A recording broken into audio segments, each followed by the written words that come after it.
Você já deve ter visto uma competição de ciclismo ali naqueles ambientes fechados, ou então mesmo passado em alguma estrada, alguma BR que tem uma sobreelevação, aquela curvinha meio inclinada. Fica aqui agora para entender a curva compensada com Sukita.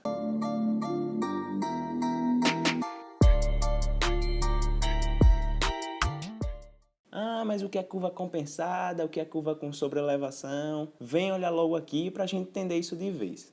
Sabe quando você está aqui na BR e de repente precisa fazer uma curva e aí a pista começa a ficar meio que inclinada? Então ela fica meio que inclinada e você sente que tem alguma coisa ali por trás que te dá um pouco mais de segurança, não é? Então é justamente isso. Eu tenho aqui minha parte plana e essa curva, eu estou fazendo esse movimento circular, só que eu ainda tenho uma elevaçãozinha. Veja que a seção transversal aqui dessa parte é como se fosse um plano inclinado. E é a partir dessa situação aqui que a gente vai começar a nossa análise. Então, vem cá.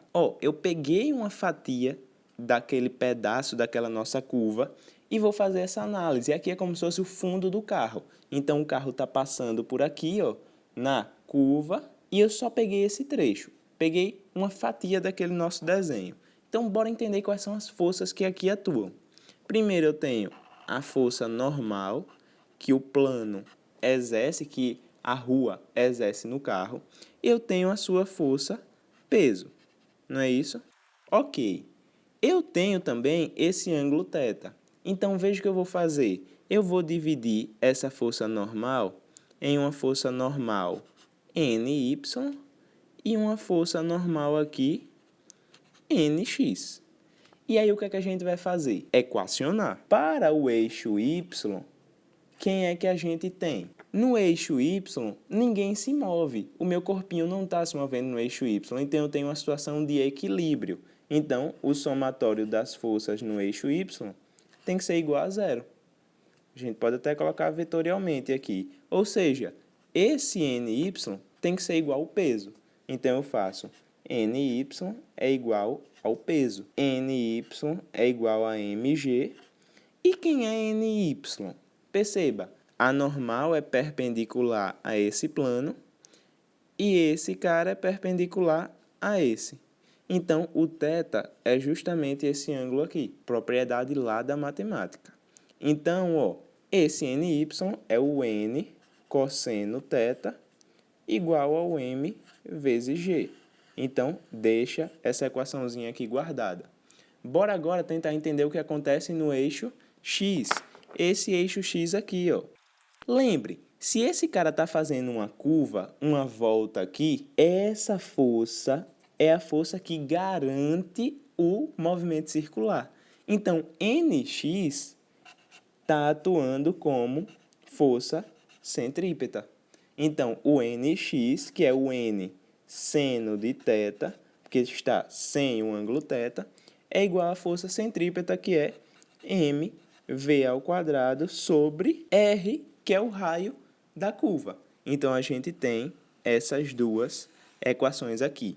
Bora agora fazer conta, viu? Bora fazer conta. Mas calma, não fique perdido não. Presta atenção. A gente pegou só uma fatia ali, analisou as forças. Na vertical, eu tenho um equilíbrio, o meu corpo não está indo nem para cima nem para baixo.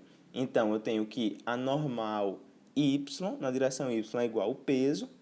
E a única força que sobrou para o eixo x é a força que garante o movimento circular, é a centrípeta. Isso vai ficar mais claro nesse nosso próximo desenho aqui. Então tá aqui, as duas equações que a gente achou. Primeiro essa, depois essa. A gente precisa relacionar essas duas. Veja que tem termos em comum aqui.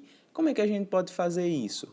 Olhe, esse n aqui, se eu isolar ele, eu tenho quem? N igual a mg sobre cosseno θ. Então, esse é o meu valor para n. Eu posso chegar nessa equação aqui e, no lugar de n, colocar esse valor. A normal não é igual a isso? Mg sobre cosseno θ?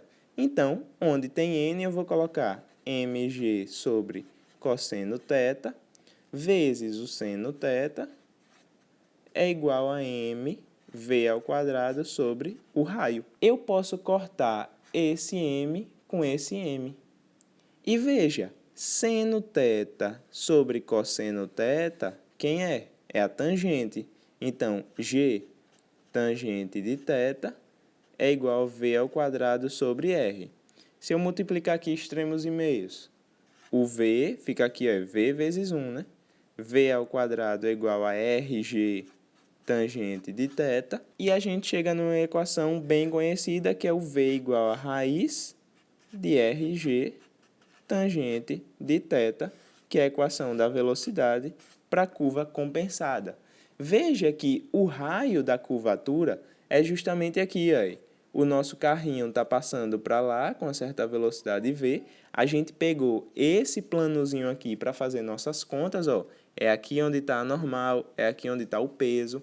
E a força centrípeta sempre apontando para o centro da curva. Veja que a curva, se a gente pegar esse plano aqui, é esse o raiozinho que a gente quer dela. Então, esse raio R. Então, é isso. A equação está aqui, bem fácil aqui para a gente, né? E, ó, para não passar em branco, para a gente fixar de vez esse conteúdo, bora fazer uma questãozinha para aplicar esse equacionamento. Agora é só aplicar mesmo. Um carro percorre uma pista circular super elevada, cuja tangente, né, lá de φ, do ângulo dele, é de 0,20. De 200 metros de raio, desprezando o atrito, qual é a velocidade máxima sem risco de derrapagem? Ou seja, aquela velocidade que a gente considera lá no nosso equacionamentozinho que a gente já viu toda a teoria aqui agora, que era o V igual a raiz de RG tangente do ângulo, né? Aqui eles chamam o ângulo de φ. Então, bora só substituir aqui, ó, porque o resto a gente já viu. Nessa situação aqui, é como se aqui fosse o ângulo φ e ele estivesse, ó, nessa curva super elevada aqui. Então, o raio dessa curva que ele está descrevendo são os 200 metros. O G é igual a 10 metros por segundo ao quadrado. E aí, bora fazer o quê? Qual é essa velocidade que ele precisa passar aqui nessa pista? Raiz de... O R é 200, o G é 10 e a tangente é 0,20, 0,2, né? V igual a raiz de 10 vezes 0,20 é 2. 2 vezes 200, 400. Então, raiz de 400, essa velocidade aqui, 20 metros por segundo. E se você gostou desse vídeo, já deixa o like aí, lembre de se inscrever no canal e ative o sininho para receber as notificações. Não esqueça também de compartilhar esse vídeo, joga aí no grupo da sua sala e pode deixar comentário aqui perguntando se teve alguma dúvida ainda ou então sugerindo novos temas. Então valeu!